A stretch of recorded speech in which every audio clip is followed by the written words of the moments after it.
হ্যাঁ, কোশ্চেনটা দেখো কি বলছে যে 0.1 মোল CO2 গ্যাসের অণুর সংখ্যা কত। হ্যাঁ, এখানে তোমার সলিউশন দেওয়া আছে, আমি বলে দিই। দেখো যে 1 মোল, ঠিক আছে,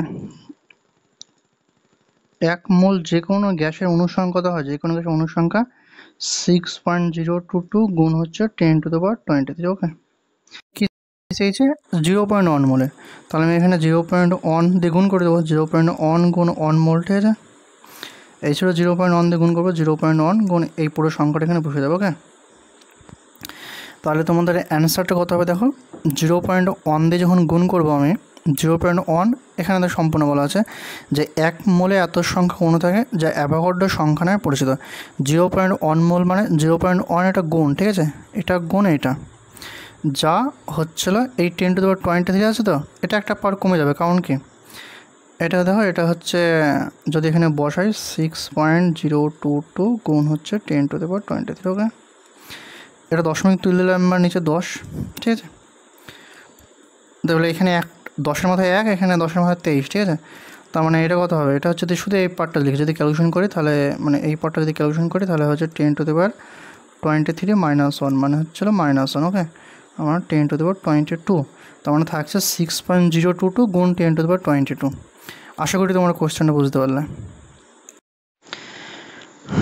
দেখো এখানে যে কোশ্চেনটা আছে যে 122.5 গ্রাম পটাশিয়াম, এটা হচ্ছে ক্লোরেট, ঠিক আছে, সরি দাঁড়া এক সেকেন্ড ওয়েট করো।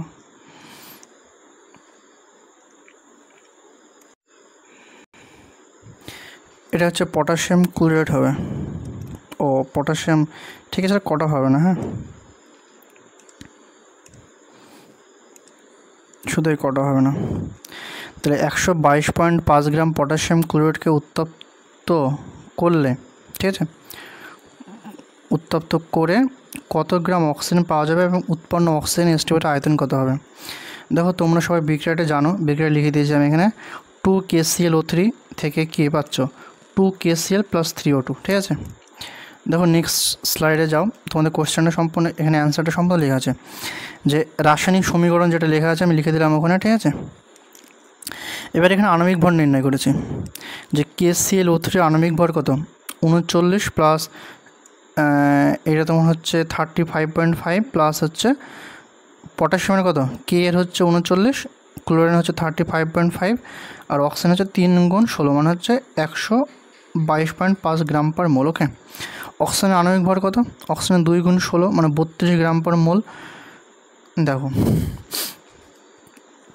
এখানে 122.5 গ্রাম KClO3 মোল সংখ্যা কত, মোল সংখ্যা হচ্ছে 1 মোল, মানে এটা তো 1 মোলে আছে। যদি আমি এটা মানে সমীকরণ না করি, শুধু KClO3 ধরি, ঠিক আছে, তাহলে এটা 1 মোলই হবে, এটা ক্যালকুলেশন করার প্রয়োজন নেই। অক্সিজেনের মোল সংখ্যা কত, অক্সিজেনের মোল সংখ্যা দেখো নির্ণয় করছি আমরা এখানে, যে 2 মোল, ঠিক আছে, KClO3 থেকে কত মোল অক্সিজেন পাওয়া যাচ্ছে, 3 মোল অক্সিজেন পাওয়া যাচ্ছে। সুতরাং 1 মোল KClO3 থেকে কত পাওয়া যাবে, মানে 2 মোল থেকে 3 মোল অক্সিজেন পাওয়া যাচ্ছে, তাহলে 1 মোল KClO3 থেকে 1.5 মোল অক্সিজেন পাওয়া যাবে। খুব ভালো কথা। দেখো এবার অক্সিজেনের ভর নির্ণয় করছে, যে 1.5 মোল অক্সিজেনের ভর কত হবে। দেখো 1 মোল অক্সিজেনের ভর কত, 1 মোল অক্সিজেনের ভর হচ্ছিল 32 গ্রাম, ঠিক আছে।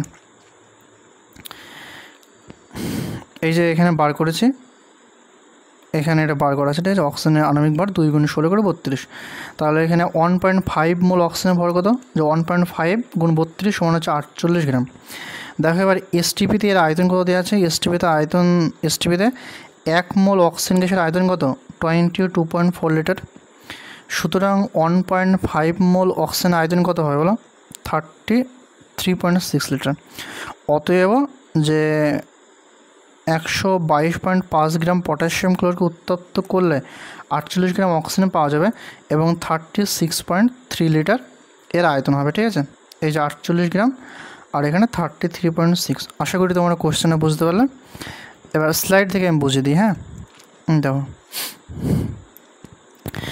যে 122.5 গ্রাম পটাশিয়াম ক্লোরাইডকে উত্তপ্ত করলে কত গ্রাম অক্সিজেন পাওয়া যাবে। কোশ্চেনটা যদি তুমি দেখো, তাহলে দেখো এই টোটালটা যদি আমি অন্যভাবে করি, হ্যাঁ, এই টোটালটার মাস কত হবে, টোটালটার মাস হবে যে 2 গুণ এটা, ঠিক আছে। দেখো এখান থেকে এই স্লাইড থেকে আমরা কি পেয়েছি যে KClO3 আণবিক ভর কত 122.5। তাহলে আমরা যদি এখানে যাই তাহলে 2 গুণ 122.5 হবে, এটা 2 গুণ 122.5 হবে, ঠিক আছে। অক্সিজেন যাব, অক্সিজেনে কত অক্সিজেন পাচ্ছে হচ্ছে 3 গুণ কত এটা 16 গুণ 2 ওটা 48, এটা 96 গ্রাম, আর এটা পাচ্ছে হচ্ছিল 245 গ্রাম। ওকে, তার মানে দেখো যদি এই বিক্রিয়াটা ধরে এই সমীকরণ যদি ধরে তাহলে 245 গ্রাম থেকে আমরা 96 গ্রাম অক্সিজেন পাচ্ছি। ওকে, তাহলে এখানে এটা 245 গ্রাম দেওয়া অনেক কত দেওয়া আছে 112.5, সরি 122.5 দেওয়া আছে। তার মানে যদি আমি সিম্পলি ক্যালকুলেশন করি হয় যদি না লিখে, ঠিক আছে। দেখো তার মানে বলো যে 1 গ্রাম পটাশিয়াম ক্লোরাইড থেকে কত গ্রাম অক্সিজেন পাওয়া যাবে 96/245। ওকে, আর তোমার এখানে দেওয়া আছে 122.5, তারপরে লেখো 122.5 গ্রাম থেকে কত পাওয়া যাবে বলো।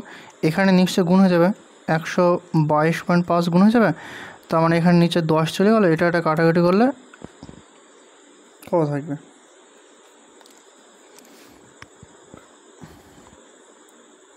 মানে এইটুকু সম্পূর্ণ ক্যালকুলেশন করো। ক্যালকুলেশন করলে দেখো আমাদের যে অ্যান্সারটা ছিল এখানে যে 48 গ্রাম, হ্যাঁ এই অ্যান্সারটা তোমার চলে যাবে, এটা ক্যালকুলেশন করলে 48 গ্রাম আসবে। ওকে,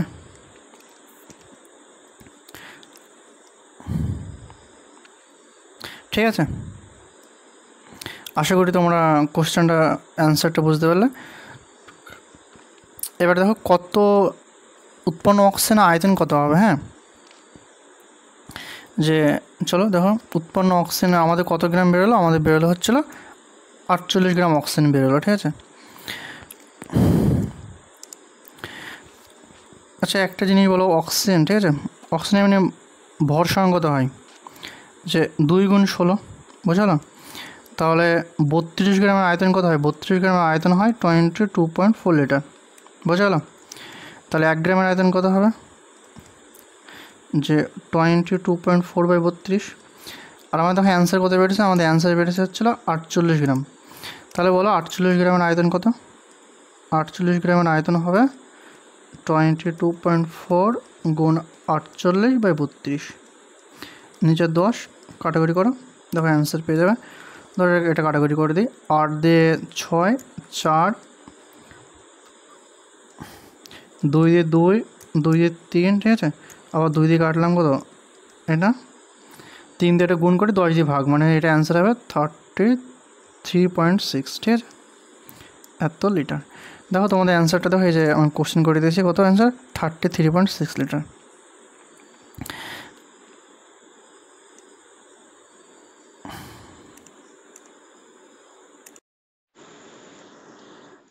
হ্যালো, দেখো আমি তোমাদের অঙ্কটা দুটো মেথডে বলবো, হ্যাঁ যে এটা হচ্ছে কোশ্চেন যে 10 গ্রাম ক্যালসিয়াম কার্বনেটের সঙ্গে লৌহ হাইড্রোক্লোরিক অ্যাসিডের বিক্রিয়ায় তোমার CO2 গ্যাস উৎপন্ন হলো, এক্ষেত্রে কত গ্রাম CO2 এবং CO2 এর কতগুলো অণু উৎপন্ন হয় লিখি, ঠিক আছে। আশা করি কোশ্চেনটা তোমরা বুঝতে পারলে। দেখো আমি তোমাদের ইজি মেথডটা বলে দিই প্রথমে, ঠিক আছে। যে এখানে দেখো আমি সমস্ত ভর বের করেছি, CaCO3 ভর কত হবে 100 গ্রাম, হ্যাঁ আর এখানে CO2 দেখো CO2 ভর হচ্ছে 44 গ্রাম, এটা বিক্রিয়া CaCO3 প্লাস H2SO4 থেকে CaSO4 plus CO2 plus H2, হ্যাঁ দেখো যে আমি যদি সিম্পলি লিখি যে 100, ভাষাটা শুনে নাও, হ্যাঁ যে 100 গ্রাম CaCO3 থেকে CO2 উৎপন্ন হয় 44 গ্রাম, বোঝা গেল। তাহলে বলো যে 1 গ্রাম থেকে কত উৎপন্ন হবে, 1 গ্রাম থেকে উৎপন্ন হবে 44 বাই হচ্ছিল 100, হ্যাঁ দাঁড়াও বোঝা গেল। আর এখানে 10 গ্রাম দেওয়া আছে, তাহলে এখানে 10 গ্রাম থেকে কত উৎপন্ন হবে বলো, 10 গ্রাম থেকে উৎপন্ন হবে 44 গুণ 10 বাই 100, 0 0 কেটে গেলো, মানে হচ্ছে 4.4 গ্রাম। আশা করি তোমরা বুঝতে পারলে যে 10 গ্রাম ক্যালসিয়াম কার্বনেট থেকে তোমার হচ্ছে 4.4 গ্রাম CO2 উৎপন্ন হবে, হ্যাঁ এবার CO2 কতগুলো অণু উৎপন্ন হবে দেখো,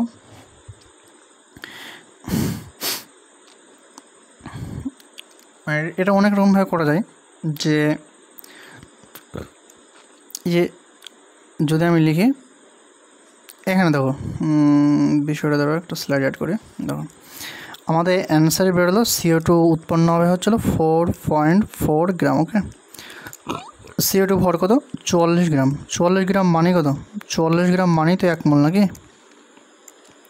তাহলে বলো 44 গ্রাম অণুর সংখ্যা কত হয়? 44 গ্রাম অণুর সংখ্যা হয় 6.022 গুণ 10⁻23। ওকে, তাহলে বলো এখানে 4.4 দেওয়া আছে, মানে এটাকে যদি সিম্পলি তুমি 10 দিয়ে ভাগ করো না 1/44কে, তাহলে এটা 4.4 চলে যাবে। হ্যাঁ, তাহলে তুমি এটাকে 10 দিয়ে ভাগ করবে, মানে হচ্ছে 1/10 দিয়ে গুণ, 10 দিয়ে ভাগ অথবা 1/10 দিয়ে গুণ করো, তাহলে তোমার অ্যান্সার চলে যাবে কত? অ্যান্সার মানে বিষয়টা হবে এরকম 6.022 গুণ 10⁻23/10। এখানে কেটে যাবে, দিয়ে এইটাতে কেটে গেল, দিয়ে 10⁻22 বসে যাবে, মানে অ্যান্সার হবে 6.022 গুণ 10⁻22। বোঝা গেল? এত সংখ্যক অণু থাকবে। দেখো তোমাদের এখানে আমি অ্যান্সারটা দিয়ে দিয়েছি যে ক্যালসিয়াম কার্বনের আণবিক ওজন কত বের করেছি 100 গ্রাম। ওকে, কার্বন ডাই অক্সাইড আণবিক ওজন কত 44 গ্রাম, এটাও লিখে দিয়েছি। যে বিক্রিয়াটা, এই যে বিক্রিয়াটা আমি ওখানে পরিষ্কার লিখে দিয়েছি, ঠিক আছে, এটা বিক্রিয়া পরিষ্কার লিখেছে। এখানে প্রথমে কি করেছি, যে মোল সংখ্যা গণনা করে নিলাম। হ্যাঁ, যে 10 গ্রাম CH3 মোল সংখ্যা কত বলো, এটা মানে হচ্ছিল 10 গ্রাম CH3 মোল সংখ্যা মানে 10/100। হ্যাঁ, ক্যালকুলেশন করলাম 0.1 মোল পেলাম। স্টেপ 2 এ কী করলাম, যে উৎপন্ন কার্বন ডাইঅক্সাইড মোল সংখ্যা কত দেখো, যে 1 মোল CH3 থেকে 1 মোল CO2 উৎপন্ন হয়। এখানে দেখো, এখানে সম্পূর্ণ বিক্রিয়াটা, যে এটাও 1 মোল ছিল, এটাও 1 মোল ছিল। হ্যাঁ, তার মানে 1 মোল CH3 থেকে 1 মোল CO2 উৎপন্ন হয়েছে। যেহেতু 0.1 মোল CH3, তাই এখানেও 0.1 মোলে কার্বন ডাইঅক্সাইড উৎপন্ন হবে। আশা করি তোমার বিষয়টা বুঝতে পারলে, এই বিষয়টার সঙ্গে এখানে লিঙ্ক। ওকে, স্টেপ 3তে কী করলাম দেখো, CO2 ভর গণনা করলাম। হ্যাঁ, যে 0.1 মোল CO2 ভর সমান কত, 0.1 মোল গুণ 44 গ্রাম পার মোল, মানে তোমার হচ্ছিলো 1 মোলের ভর কত, 1 মোলের ভর হচ্ছে 44 গ্রাম, তাহলে 0.1 মোলের ভর কত, 0.1 গুণ 44 মানে হচ্ছে 4.4 গ্রাম। ওকে, 4 স্টেপে কী করলাম, যে CO2 ভর, CO2 অণুর 1 মোল যে কোনো গ্যাসের অণুর সংখ্যা কত, এটা হচ্ছে 1 মোল অণুর সংখ্যা। বোঝা গেল? আর CO2 কত বেড়েছে আমাদের, CO2 বেড়েছে 0.1 মোল। ওকে, তাহলে 0.1 মোল অণুর সংখ্যা কত, 0.1, এটা গুণ করে দিলাম, 0.1 গুণ এইটা। বোঝা গেল? তাহলে এতটি অণু। সুতরাং বোঝা যাচ্ছে যে 10 গ্রাম CH3 থেকে 4.4 গ্রাম CO2 এবং এত সংখ্যক CO2 অণু উৎপন্ন হবে। আশা করি তোমরা বিষয়টা বুঝতে পারলে।